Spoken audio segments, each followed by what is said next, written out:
So I think without further ado, I'm going to introduce Tara Houska. So Tara's Coaching First Nation, a tribal attorney based in Washington, D.C., the National Campaign Director, Honor of the Earth, and a former advisory of Native American Affairs on the Bernie Sanders campaign.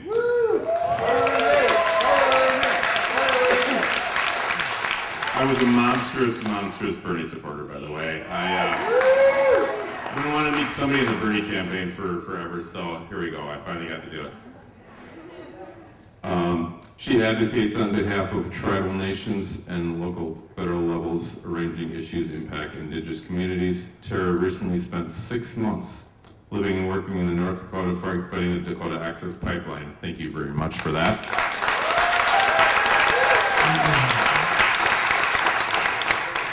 She's a co-founder of the National Youth Mascots Nonprofit Committee Education for the Public about the harms of stereotyping and promoting positive representation of the Native American and public sphere. What a fantastic woman. Without further ado, let's give a warm and Energy Fair MREA welcome to Tara Houska. Thank you. Bonjour, Tara Indijnaka Jaganashimang Minawa Jabawe, Kwe Indijnaka Zanishnabebang, Makwen Dute, Gojing and Dunjaba, Skigabizigizis Oapini Bishka. My name is Tara. I'm Bear Clan from Couchiching First Nation.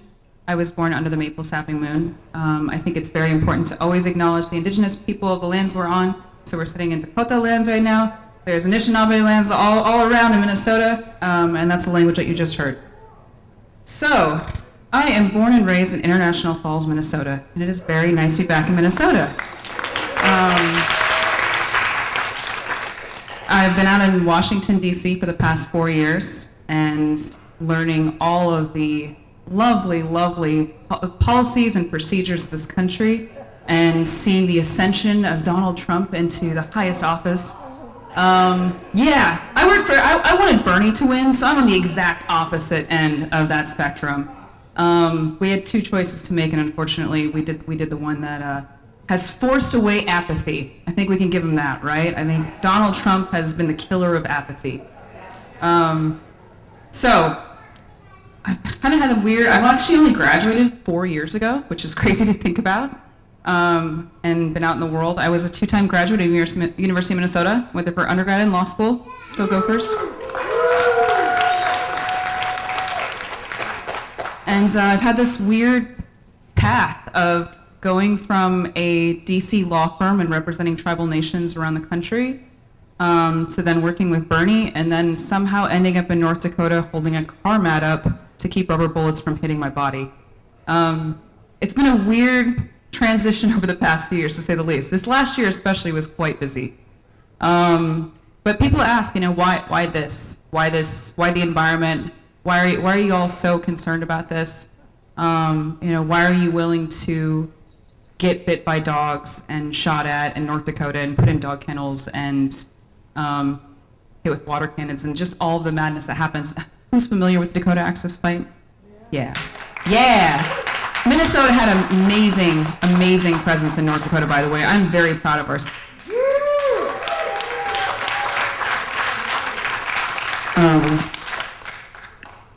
So people ask, why? Why this? I grew up on Rainy Lake. I grew up with a place that's pristine and beautiful, and I grew up hunting and fishing, and in later years, wild ricing and being close to the environment and close to the environment around us. To me, it was never an issue of being in a city and not knowing where my water comes from, not knowing where my food comes from. Instead, it's right there. If the pipeline or the mine is right near water, it's something that it's going to be transmitted to the fish that you're going to eat. Even the knowledge of the boats that we use that are out in the water, seeing that oily trail behind, I always knew, that we have an impact on the environment around us. And as I went through school at the University of Minnesota, they have this great program. It's the Ojibwe language program, and there's a cultural aspect to it as well. Medewin is the Ojibwe Medicine Society, and that has fundamentally changed my relationship with the earth around me, and taught me so much about how big of an influence we have, both in our role in this circle of life that we're all part of, but also in the role of the next generation. So everything that we do, everything that we, impact and reach out to in this world affects the next generation. The decisions that we make today affect the kids that are coming tomorrow. And that just, it resonated so much with me, and resonated with it has resonated with a lot of people that I'm dealing with, but also with all of these people now that I see in environmental organizations that are looking at Indigenous people and saying, well, you guys seem like you've maybe been doing this for a while. You've been living sustainably for a while. It seems like you guys maybe have some ideas. I'm like, we do have ideas. We have quite a few ideas on how to keep this environment well. We understand that we're stewards, that we're not just takers, and we're not just consumers, that we have to give back, right? We have to give back. And so, coming from that background and then going out to Washington, D.C., and working on Capitol Hill and learning exactly how these processes really go, when it comes to federal legislation, when it comes to our lawmakers and our representatives, was pretty shocking to me. I kind of had this rosy version of, knowing that the government was something that my parents got pissed off about occasionally, and there was, bad things on the news, and it was whoever was in office at that time, right? But then actually going out there and seeing that it was a lot of pettiness and a lot of people that were influenced directly by corporations and then voting and putting in pieces of legislation that represent those corporations. I actually really would love to see a Congress where our representatives have to wear kind of like the bumper stickers, like when you're like a race car driver and you have to show who's sponsoring you. I mean, look at that and then look at how they vote.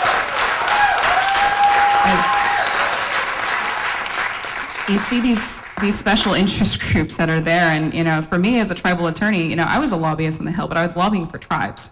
So I was asking for hospitals and schools and funding for teen suicide programs, and then sitting in the same room as big oil or the tobacco industry and just being like, I've got 5 minutes. I bet you guys have an hour, right? Okay, but those are the priorities. And that eventually led into meeting Bernie Sanders, introducing the Keep It in the Ground Act on the Hill. I was working in Capitol Hill and doing all this, work for tribes across the nation when it came to helping out with their legal situation, but then spending my lunch breaks running over and doing Keystone protests and things like that, and seeing this, this complete lack of representation of both Indigenous voices, but also of a true perspective of what was happening out in the country. It felt like our voices were so minimal in the whole conversation, that the people themselves were very, very minor in the actual representation of what was being decided, of the pieces of legislation that were actually going through. And recognizing that, it wasn't until the very, very end of the session that they were actually going to do anything, and they were just going to pass through as many bills as they possibly could. And maybe they're actually pretty bad for a lot of people, but we just have to pass it, right? And then meeting Bernie, who was, I think at that point he was like crazy Uncle Bernie in the news. So I didn't really know a lot about Bernie Sanders when I went to that conference. I was just like, oh, cool, this guy's introducing a Keep It in the Ground Act. He wants to keep fossil fuels in the ground and not let public lands be drilled, which is where we're at right now, right? They're opening up the national parks, or trying to. They're trying to delist national parks and create those as, hey, let's see if there's any oil in, Yellowstone. It's like, how could you possibly do that? Where is the American people represented in that situation? You're putting our most precious places that we've kept pristine on the line for fossil fuel infrastructure. So I met this guy, this crazy guy. And he really, he's really very stern and all of that, and he's oh yeah, it's really nice to meet you. That guy. But ended up being looped into the campaign because at the same time, his presidential ideas and his promises were really actually catching on. People thought that somehow it wouldn't resonate with the American public to have a president that was talking about taking money out of Congress, taking influence and corporations out of Congress, creating a system where people's voices were actually being heard and the environment mattered. That was something that apparently made him crazy, but so many people, that message resounded with so many people around the nation. I mean, millions and millions of people voted for Bernie Sanders. That was incredible. And it was really powerful too, because his campaign was so different than something else that had happened before in terms of being grassroots. It was grassroots organizing around the country that got Bernie Sanders into where the position he was in, where he was actually at these debates with Hillary Clinton, pointing out the hypocrisy of the Democratic Party, pointing out that really there weren't that many differences between Democrats and Republicans when it came to certain issues. You know, fracking as a bridge fuel, natural gas as a bridge fuel, you're talking about hydraulic fracturing and contaminating the environment and using that as, yeah, that's our solution, that's our energy solution. No, that's not our energy solution. Just transition is our energy solution. Solar is our energy solution. Wind is our energy solution.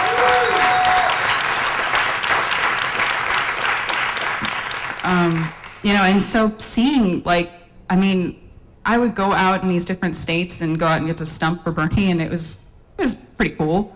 There were some interesting people that came to Bernie Sanders rallies that had all this, you know, like a wealth of knowledge for sure. But it was, you know, really inspiring to see the power of people organizing. It was people that were doing this and making this change. It was not a campaign machine of, you know, money and lobbying ads and smear ads and all that stuff. Instead, it was just people, like a group of 20 people. I went to the state of Maine. It was literally 20 people that were able to get that state 80% of the vote for Bernie Sanders. I mean, that's incredible, right? It's incredible to see that power. Unfortunately, you know, at the end of the day, I think personally, you know, the system won, and that was hard. But I don't really think the system won entirely, because as this crazy Uncle Bernie grassroots effort around the country showed, there was a lot of people who weren't happy with the system. They weren't happy with status quo. They weren't happy with the way things were, and were willing to go out and organize and take a stand and do more than just march in the streets. They weren't just marching in the streets, they were knocking on doors, they were calling people, they were doing outreach, they were having meetings in their, you know, in their communities, and recognizing that their community voices really mattered. That it wasn't just about one presidential candidate, instead it was about who's in your state office, who's in your school board, who's in your city council, who is actually controlling the things that impact your daily life. It's not just one person. And that's where, you know, I look at someone like Donald Trump, and it is really hurtful to me, honestly, to see that person in office and to see some of the hurtful, hateful things that come out of his mouth and out of his administration. However, that is just one person.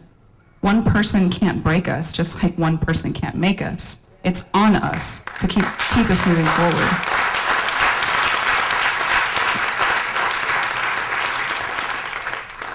And you know, after that loss, it was tough. You know, it was a tough loss, but it was also, like I said, inspiring to see those people kind of really realizing their own autonomy and really having their own agency. And then at that same time, like right when that campaign was done, and he had to, you know, support Hillary Clinton, and they tried to unify the party, even though they had already so clearly shown that there was a different progressive that was wanting something different than the standard candidate. At that same time, this pipeline struggle in North Dakota was happening, and it was really ramping up. It had been going on for a couple years. Just like here in the state of Minnesota, people have been fighting Line 3 for years. But unfortunately in North Dakota, even though the tribes had said no, no, no, no, again and again, they were building it anyway. And the tribe, LaDonna Allard, she's a tribal member, she went on Facebook. Facebook is an amazing tool, by the way. It allows us to have connections to each other across the world. It's amazing and incredible. She went on Facebook and just asked for help. And then at the same time that she went out and asked for help, these runners ran 2,000 miles from Cannonball, North Dakota to Washington, D.C. 2,000 miles.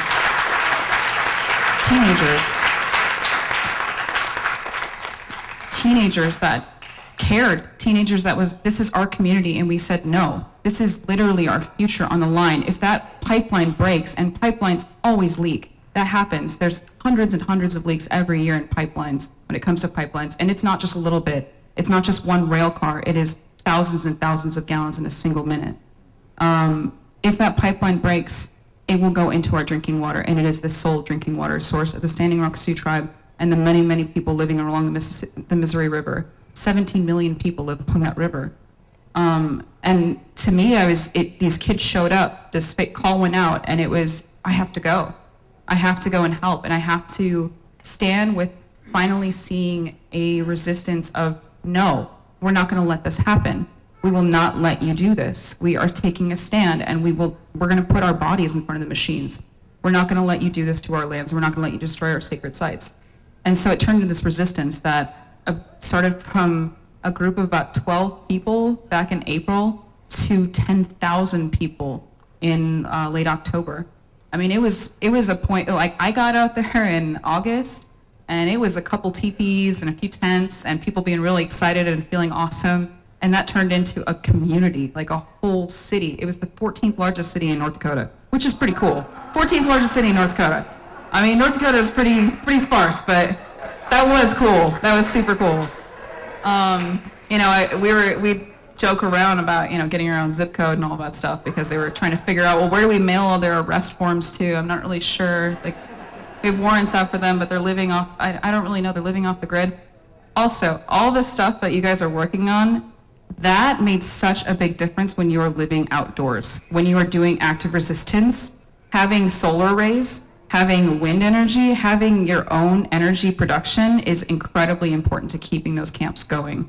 And there are camps up north right now that are gearing up for line 3 because they know that that pipeline may be a real thing. It may actually happen. It's sitting in the regulatory process right now. You know, Governor Dayton has been remarkably quiet about it, even as he's been holding these water summits around the state, has said really nothing about line 3, about taking a position against it. And, you know, they've started constructing now in Wisconsin, and they've started constructing in Canada, so they're essentially constructing around the state of Minnesota.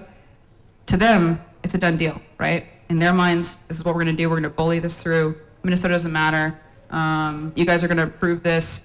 I actually was on a NPR interview with one of the Enbridge reps, and she got asked, well, you know, what would happen if this pipeline isn't approved? What would Enbridge's position be then? And she actually laughed and said, you know, I don't know. I'm really not comfortable answering that question. I really don't know. And I'm like, you have never thought about that. That is clearly not even something that's passed through your mind at all. You know, this is done in your heads. So I wanted to show a video of the Dakota Access fight. I think I can talk about it and I can say all the things that I personally experienced, but I think it's more important just to see it. There's really no other way to get a sense of really what happened. And this is from Unicorn Riot. Anyone? Unicorn Riot? Yeah? All right. Unicorn Riot camped with us for months. It was awesome. Like, so, you know, I'd get to see these guys shuffling around their like robes in the morning and then like, you know, their little coffee and then show up and do this.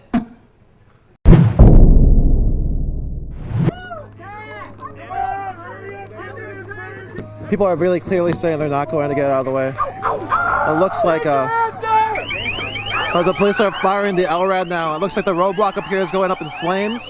The LRAD's now going off. People are backing up. There's 2 LRADs from my understanding. You can hear 2 of them going. That's really loud and really uncomfortable. People are still in the front waving flags. They're firing the LRAD again. Humvees with snipers in the turrets up there as well. And they're telling everyone to move south. He will only listen to us and understand our struggles for the water, for the benefit of everybody. We wouldn't be in this spot. That's all we're here, is to protect the water and the sacred integrity of this land and our relationship to each other. There's lines of police officers. They're there because the water protectors moved on when they saw construction happening right down there. You can see the excavators. They're bringing in railroad ties. And it looks like they're making an arrest. It's the first arrest that happened today. And people are really, you can see the construction happening as the police are moving in. So the police are actively trying to clear this camp out. Even if we arrest somebody, so they we will pulled somebody not in, them. they arrested them. You need to go to the south. So people have formed this new blockade. Helicopters showed up flying up overhead. We need you to back away from the bear cat. We need you to move south. Along the roadway. There it is. But you need to go back. They've made a few arrests. They've used pepper spray on some people. They're continually moving towards the new winter camp that's in direct line of the easement.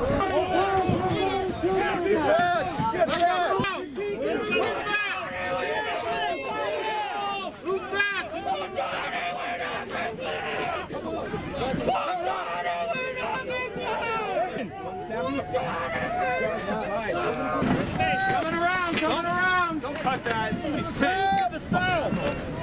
Away from there. Stop a little bit. I need you to go down. Press. You stay back.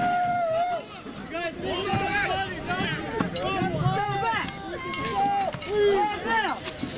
Taser.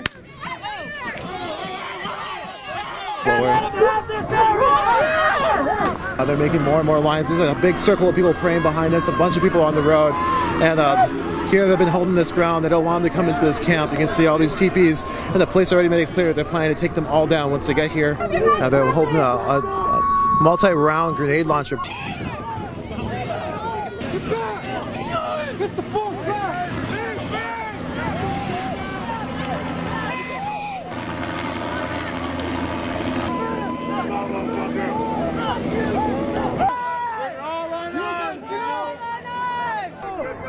But now they have left patrol rounds aimed at people. There are big OC canisters as well. You can see the police officers have now made a kind of corridor all the way around it and are slowly trying to push everyone out of this camp.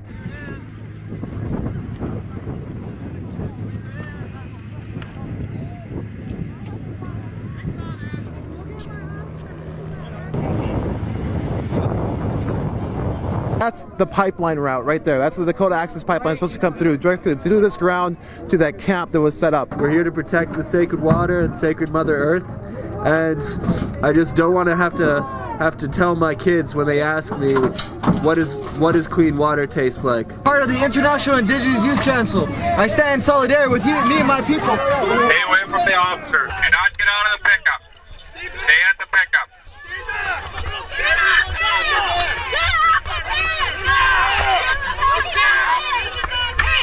On the roadway.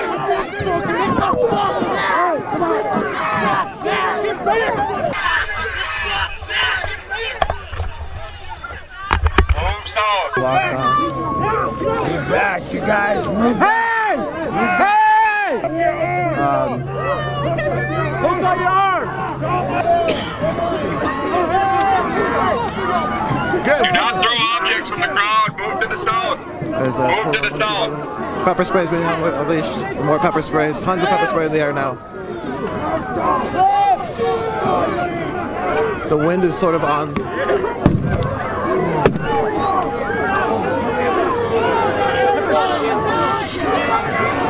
get back. Yeah, they're unleashing tons of pepper spray out of less lethal ammunition fired into the crowd, which can be lethal at point blank range, and it was point blank range.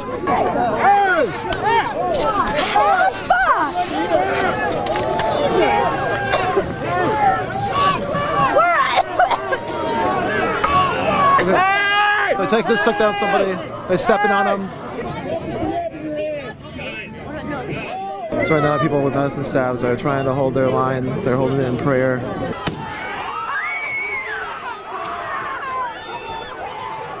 Move to the south. Go back to the south camp. Back to the south camp. Behind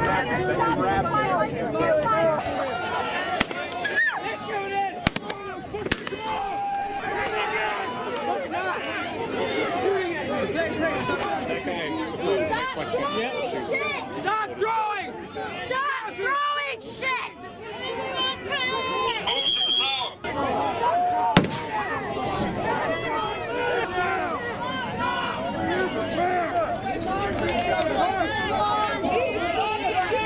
This is the water protectors trying to defend Missouri, and you can see what they're facing today.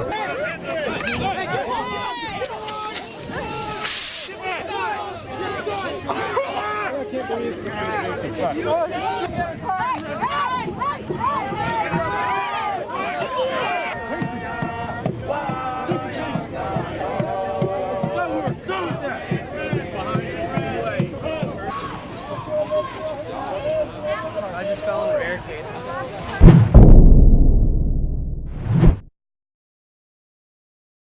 On this particular day, it was a surreal situation as a Indigenous person, but also just as a citizen, to be in a situation where you are demonstrating and, you know, exercising your constitutional rights to freely assemble and have free speech, you know, exercise free speech, and being brutally assaulted by the police officers. I mean, I saw teenage girls getting maced at point blank range.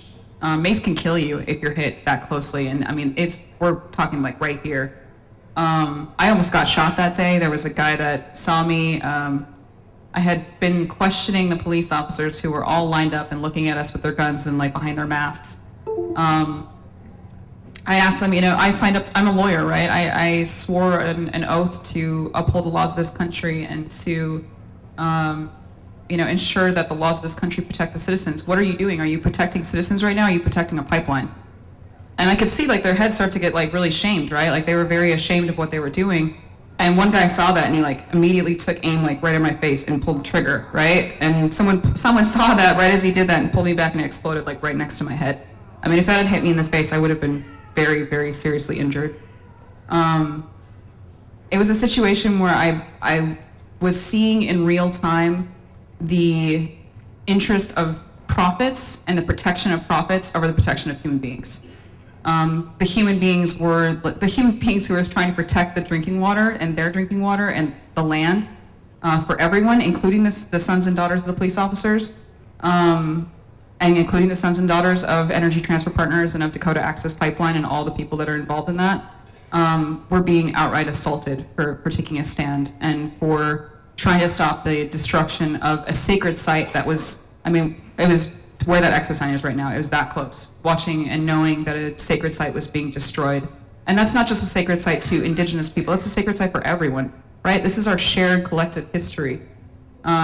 These places are shared, and once they're gone, they're gone. There's no coming back after that. You know, I think I definitely learned a lot about corruption out in DC, but then I saw a lot of corruption in real time when I was fighting on a front line. And that's something I'm really, really hoping does not happen in the state of Minnesota. Because if this pipeline project, Line 3, is sent through the treaty territories and wild rights and the headwaters of the Mississippi River and to the shores of Lake Superior, there's going to be incredible, incredible resistance. There already is incredible, incredible resistance.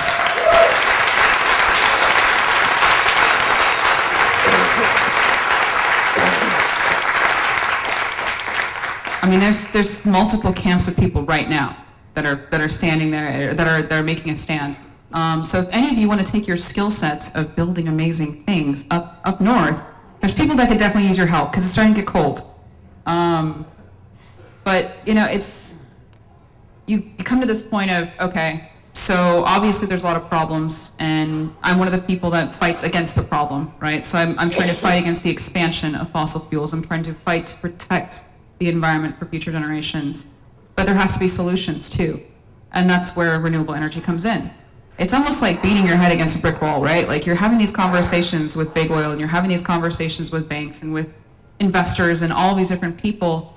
And you're going over the nitty-gritty of, you know, building a pipeline, and they're looking at you, well, no, we want energy. We want energy. I'm like, we have energy solutions that don't contaminate rivers. We have energy solutions that don't kill rivers when they spill into them. I mean, look at the Kalamazoo River. That was over 1 million gallons of tar sands that spilled into that river by the Enbridge Corporation. 1 million gallons. That river is still being cleaned up. And that's what they want to send through the headwaters of the Mississippi River. You know, that's what we're looking at, and it's a situation where, okay, Energy East just got suspended, potentially forever. That's amazing, incredible. That's a win over Canada. The Kinder Morgan pipeline is receiving this incredible amount of pushback and resistance. They're building tiny homes in the path of the pipeline. That's incredible.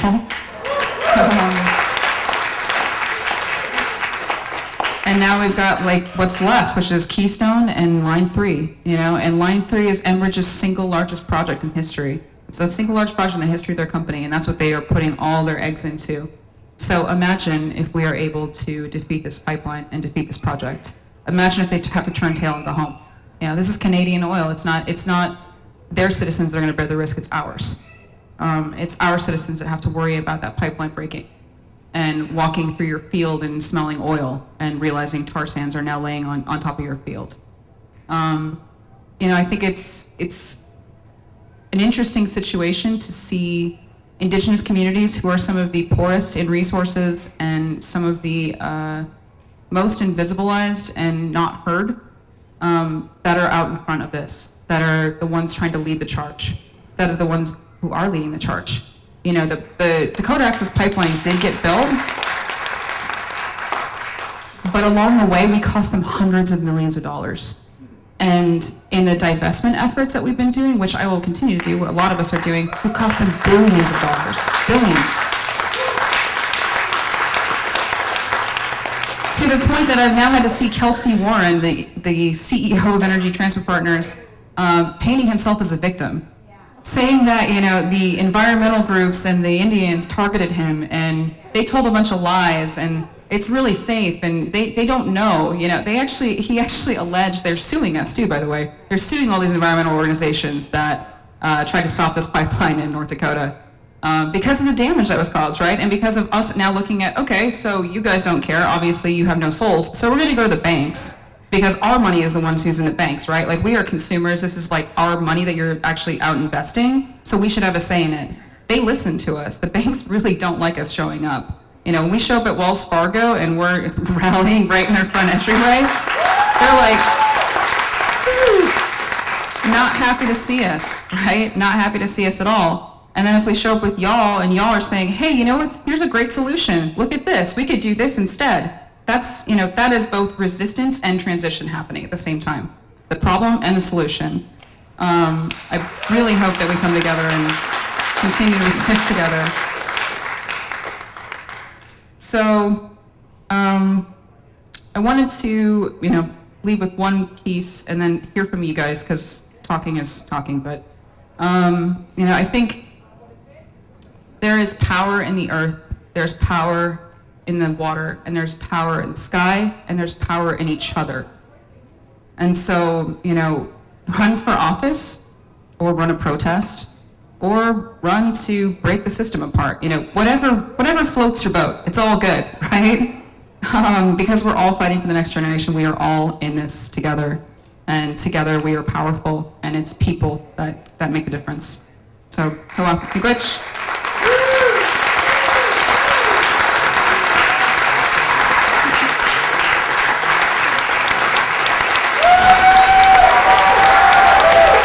Up. On September 28th at the state capitol, you can march to stop the Line 3 pipeline. There is going to be a jingle dress ceremony, and they will be marching to the public hearing. There's a public hearing that's going to be here in St. Paul at the Intercontinental Hotel at 6 p.m. If you want to go and make your voice heard and yell at some regulatory boards about the things that they want to send through our lakes, this is the time to do it. September 28th.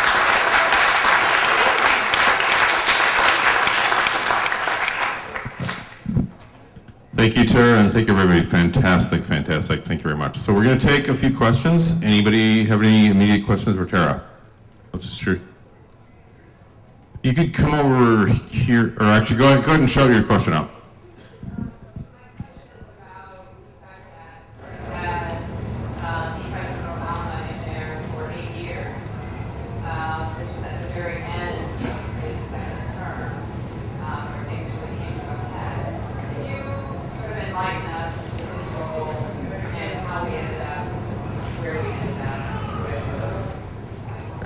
I'm just going to repeat the question. The question was basically, after we had Obama for 8 years, just kind of figure out the role where we are today. And you're asking specifically with him being in office during the Dakota Access Pipeline resistance? Yeah, so that's... Yes. And before. Yeah, no, so my first internship in Washington, D.C. Was actually in the White House. It was in the Council on Environmental Quality. It was 2011, so Obama was in office. At that time, we were working on Keystone. Right? And Keystone was this resistance that happened for 7 years. People just arrest after arrest in this escalated situation, all these lawsuits, landowners filing lawsuits. I think there was a perception that Obama was because he was a liberal, he was a environmentally conscious president. And from my perspective, I don't think that's entirely true. I think that he made a point of putting people into environmental positions that were environmental focused. He certainly didn't put in the CEO of Exxon into, a high-level department, unlike some people. Also didn't set out to dismantle the EPA. I think that when it came to the environment, it seemed like that was one of the things that was maybe on the chopping block when it came to negotiations and stuff like that. It was really, really hard. From working in the White House on environmental issues to then being in the Dakota Access Pipeline fight and realizing that we were literally at the point of someone potentially being killed. Someone had lost their eyesight in one eye from being shot at, and we had a woman who almost lost her arm. Sophia Wolanski had her arm almost blown off by a concussion grenade. I had friends that were walking around with holes in their legs. I mean, skin grafts, like the whole thing, and Obama didn't say anything. Like, it was horrible, at first I thought, okay, maybe it's because Hillary Clinton is running and she's pro-fracking, so he's gonna stay out of it. But then she didn't win, and he still didn't say anything. And it got colder and it got worse, and it got so bad that it was to the point where I literally thought someone was gonna lose their life. And it terrified me thinking about that happening. And nothing, he said nothing. It wasn't until the veterans showed up, about 2,000 veterans showed up, and it was the veterans versus the police, and I don't think that he wanted to see that as his send-off, his last days in office. So I would say, I think that we had someone in office that was supportive of the environment, but at the same time, we definitely still had a politician in office, and it was not one of his top priorities. Thanks, Tara. Anybody else? Yes, the gentleman standing up.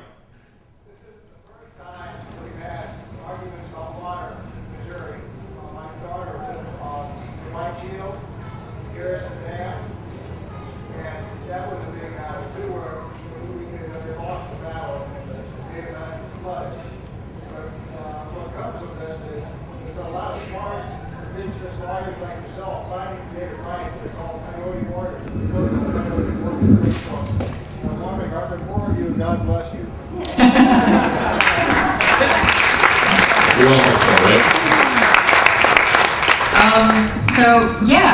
That's actually, so the other part of what I do is this thing called Not Your Mascots, and it's about, one, the Washington football team, but also about just representations of Native American people generally.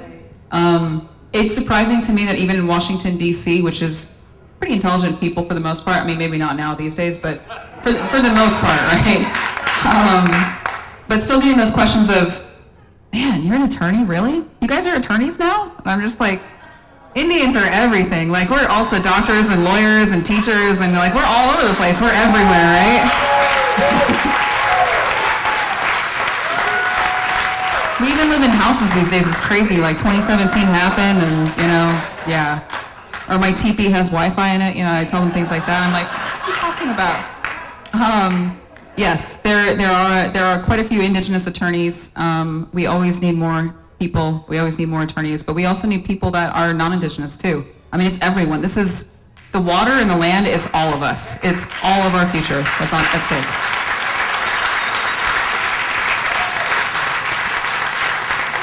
Thank you. Anybody else?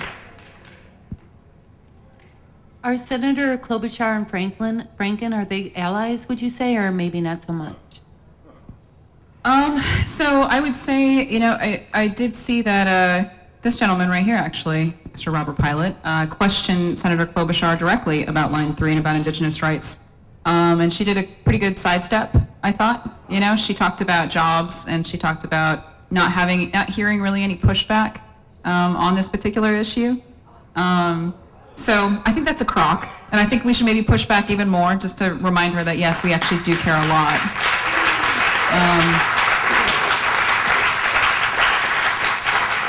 Franken, I think he can be pushed a lot more, right? He's got a long history of having really strong support for Indigenous rights. He actually came out against Dakota Access Pipeline, was very much opposed to that. I'm actually working really hard with his office to try and get, there's gonna be a thing that's circulated. We're setting the date for it, but it's gonna be a Call Your Senator Day, and particularly Call Franken. If we can push him over to calling Governor Dayton, maybe we'll get actually a public stand against Line 3. Like, that would be incredible to have. Excellent.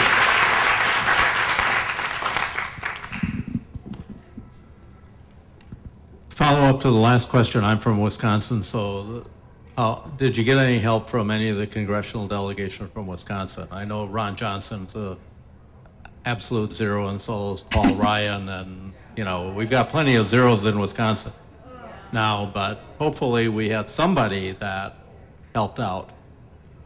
Yeah, Is there anybody? I don't know. I'm kind of wondering what's going on in Wisconsin, because Wisconsin's a really pretty state. It's really green, it's got beautiful hills, and it makes a lot of cheese, and it's got a lot of lakes too. And I'm like, how are these guys coming out of that state? Seriously? Paul Ryan? Like, come on. That guy's terrible. Like, sorry, but that guy's terrible.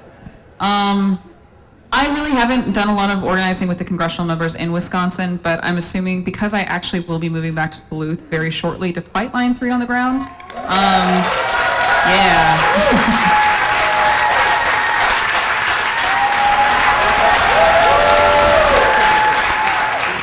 Thanks, Dave. Coming to a jail near you. It's gonna, yeah, no. No, I probably will be learning a lot more about the Wisconsin, political structure and what they got going on over there. It's a tough state for sure. It's very red. Excellent. Thank you.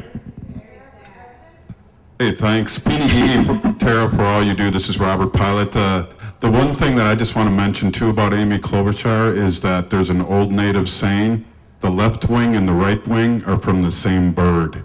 And that's what I got. She sounded very Republican when I talked to her. Yeah. Yes, thank you. Anybody else? Hi. First of all, thank you for your speech. That was very inspirational. And thank you. My question is for us out here who want to learn more. Where's the best place to get educated and learn the facts about what you talked about today? Sure. So there's actually a specific campaign page just for Line 3. It's called stopline3.org. I work for Honor the Earth. You can go to honorearth.org. And Honor the Earth, we support struggles all over the United States, and all, it's these issues that I'm talking about, specifically why are Indigenous people so tied to this? Because Indigenous communities are the ones that bear the brunt of this. When it comes to fossil fuel extraction and climate change, it's first and worst Indigenous communities, because it happens somewhere else. It doesn't happen in cities, it doesn't happen in suburbs, it doesn't happen where people can see it. It's somewhere else. And that's usually reservations, and it's public land. And that's where you see, whoever heard of Cannonball, North Dakota, But Cannonball, North Dakota became really well known because it was right next to the pipeline route. And now we're gonna be looking at, White Earth, Minnesota, these places, Fond du Lac, people don't know, these are small little places, right? But we know them, and these are our lakes, right, that are at stake. So I would recommend those two websites to at least learn a little bit more about this particular fight, but Honor Earth has a lot more about just generally, like what's going on out there. And I'm sure you guys have got some great resources about sustainability and renewables, our solutions at this as well. Thank you.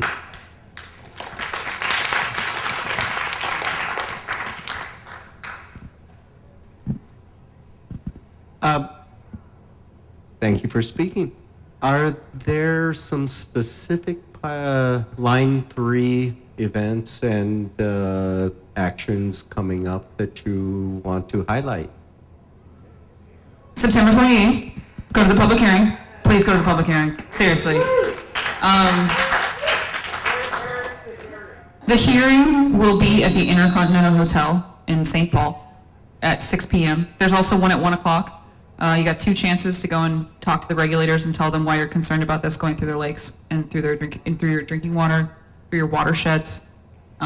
Please go to that. September 28th. Very important. Yeah, that'll be fun. You get all fired up, and then you can go tell them how you feel. Excellent. Thank you. Who's next?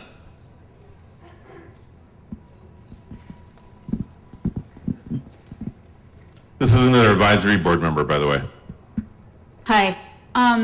This question is actually kind of for my son who wasn't able to be here. But would you have any thoughts after being in DC and kind of seeing this whole like representational, non-representational government occurring? We're kind of in a place where there's a lot of divisiveness being built up by the media and by, you know, almost everywhere you go, it's like us versus them. And it's just getting worse and worse. And the problem is, what do we do when half of the country is them? I mean, that's a lot of people, you know, and so just fighting and winning doesn't seem to be a viable answer, totally. So do you have any comments about how to open up conversations with people who don't share your views? I work with people all the time that think that I'm insane, right? So people that do not agree with me whatsoever. But I think it's really important to meet people where they're at. You know, people come from whatever set of facts and maybe not always facts, but, you know, versions of facts, but also just a perspective, right? And the immediate situation around them. And so, you know, when you're talking with someone that is standing on the completely opposite side of the room from you and cannot agree on pretty much anything, I think it's important to just kind of open your mind a little bit more, even if their mind is really closed, and try to understand, you know, why did they feel this way? And maybe you won't come to an agreement, but I think there is a lot of division that's happening, and it's become very apparent, right? Like, I think that especially from the media, we see this categorization of people. So it's, you know, it's Black Lives Matter, it's Antifa, it's, you know, the KKK, well, those guys do stand on their crazies, but, you know, there's all these different just little silos, right? And we end up working in silos too. So there's the environmentalists working in one group, there's the indigenous peoples working in another, there's the African Americans working in another. You know, we all divide ourselves up. But I think what I see that's really effective is community organizing. So locally, not just looking at the national level, but looking locally. You know, having a rally like this, you know, is really powerful. You're going to have all these people coming out that are from all different walks of life, from different communities that are here for a united issue, right? I think if you can tolerate most people, you can have a conversation with them. If you can keep your mind open and your heart open and just try to see them as people, it can be really helpful. But sometimes, you know, you do have to walk away. I definitely have some, you know, conversations at the Thanksgiving table where I'm like, oh my goodness, okay, I'm gonna walk away from this one. Not gonna reach you, but that stuffing is great, right? Yeah. Excellent. We have another one right over here. Anybody? Yes. My name's Maggie Kozak, and I just had a response for the last one. I recently made a friend who was a Republican. I'm a big liberal. And I was like, oh my God. And then I was totally freaked out. And my friend has brought to my attention that I, as a liberal, can be really alienating. And I don't do a very good job of recruiting people to, quote unquote, my side. And those signs we have everywhere that say, like, everyone welcome, I'm like, does that include Republicans? Am I including Republicans? And it's just kind of opened my eyes to, like, you know, I should try to be nicer about it so that I can be more convincing. And this friend and I have continued for months, and he recently admitted to me that, like, I've actually helped change his mind because I've told him things that he didn't know about because he was listening to fake news. And so I think the more that we can try to be tolerant and the more that we can try to recognize that someone's a human and try not to attack them and have those conversations, even though they can be uncomfortable, and build up that trust, the more that we can get people to agree with us and go, you're right, this guy Trump, we should get him out of here. So thank you so much for your talk and for going to Dakota Pipeline when some of us are too chicken or make excuses and don't go. So thank you so much for all of your work. Thank you. Anybody else? Let's go. Actually, let's take one right here. Hello. I heard someone say tonight that half of the people are with us and half aren't. And actually, I think that is not quite accurate. I think many more people are with us than are not. I saw one polling about 56%, and I think it's probably low. And I wonder if you'd say something about, it seems like we need to just full on say what we want, say what we believe is the best thing, like you've been doing tonight, for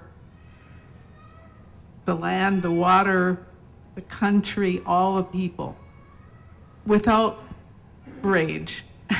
Yeah.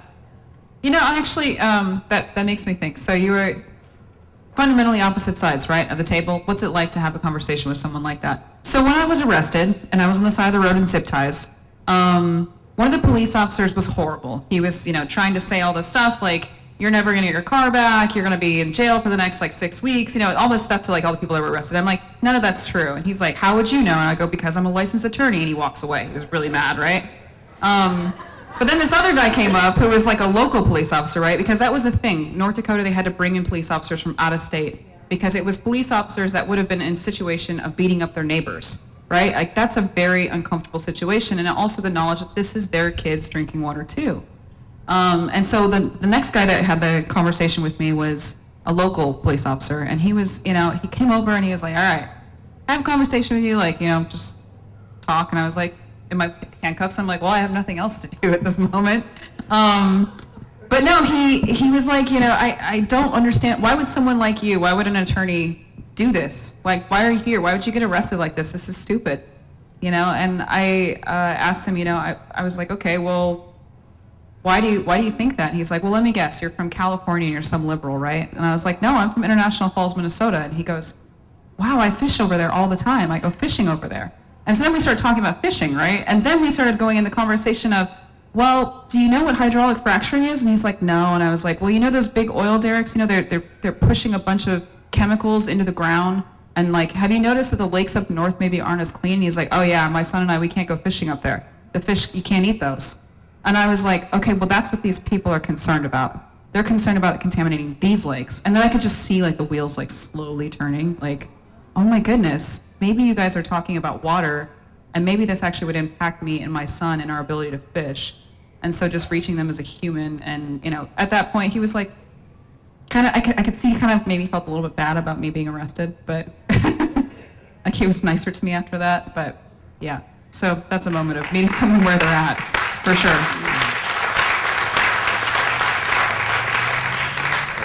Thank you. We just got time for just a couple more. I will take you. Hi, thanks so much for the work that you do and coming to speak with us. I'm wondering about the topic of indigenous resistance to fossil fuel development.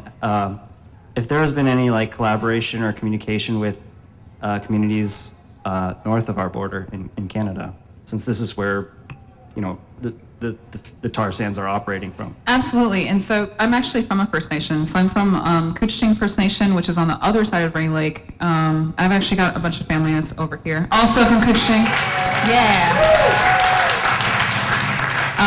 Shout out to the Breers and the Houskas. So, yeah, that's really an important piece that I think can often get lost, of fighting all these different pipelines. We're fighting Dakota Access, we're fighting Line 3, we're fighting Keystone, we're fighting Energies, we're fighting Kinder Morgan. At the end of the day, it's about the source. So it comes from the Bakken and it comes from the tar sands in Alberta.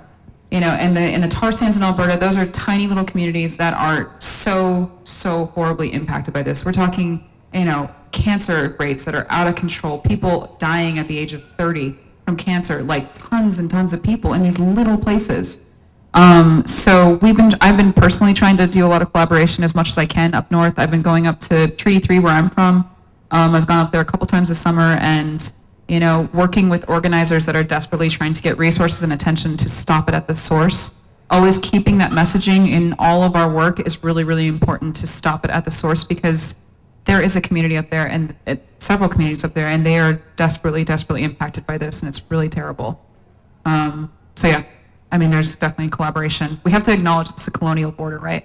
All right, cool. We have time for 2 more questions. Oh, I'm going to take you. Okay, thank you.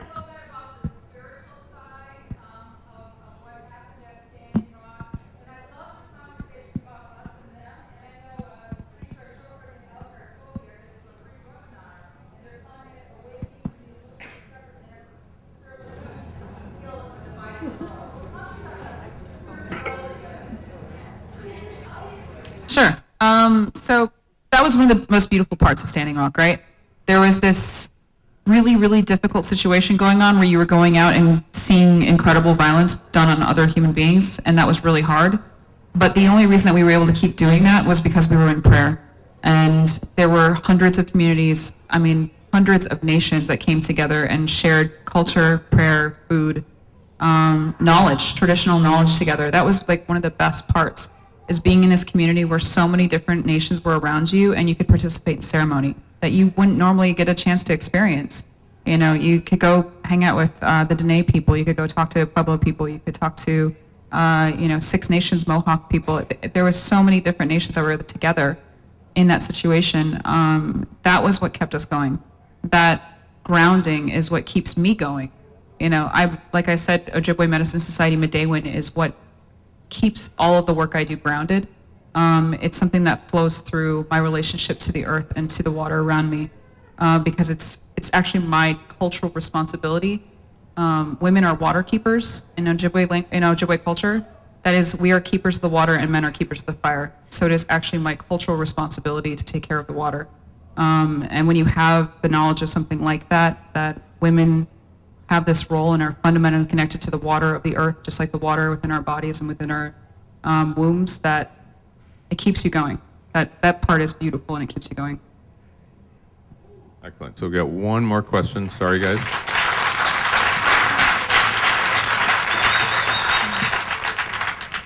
Thank you, Ms. Tara, for all that you do. I just want to flip that whole last conversation around a little bit. And could you talk about the impact of being arrested? And some of us are chicken about being arrested, honestly. And so what's the professional impact of being arrested for something like this? It's, yes. I could give you the Know Your Rights training. So we did a lot of those, which is you don't have to talk to police officers. You do have the right to remain silent. And, it's one of the things that I'm really hoping doesn't happen is a situation like North Dakota in Minnesota. I don't want to see human beings in dog kennels in Minnesota or, water cannons being used on human beings in below freezing temperatures. And that's not acceptable. It should have never happened, and it did. And it was interesting to me as I was talking to my family back home, because they saw little clips of it on the news, but it really wasn't a full story. It was Facebook that told them the truth. Like, my mom would see Facebook and she's like, that isn't what I saw on the news at all. I saw, it looked like you guys were being violent. I was like, no, that was not the situation at all. I think spiritually it's a difficult, it was not a fun situation for sure. It was very dehumanizing. It was a moment or a situation I definitely will never forget. Being kenneled with a bunch of other women, and we did have one positive moment. We made a silver lining out of it. So they actually put pictures of dogs up on the walls, and it was really bad, right? Like, we were in these big kennels together, and so then we started barking like dogs. Like, all of us did. We were all just howling at the top of our lungs, and the police officers, shut up, and we're like, you're treating us like dogs, so we're gonna act like dogs. I'm just saying, yeah, that's what we did. So professionally, I guess I hope that the Minnesota Bar Association doesn't get too pissed off at me. My case was delayed out to December actually of this year. So a whole year I have to wait for getting charged with trespass while getting into my car on a public road. So. Excellent. Thank you, everybody. Let's give a big energy for us. Thank you to Tara Houska. Thank you very much.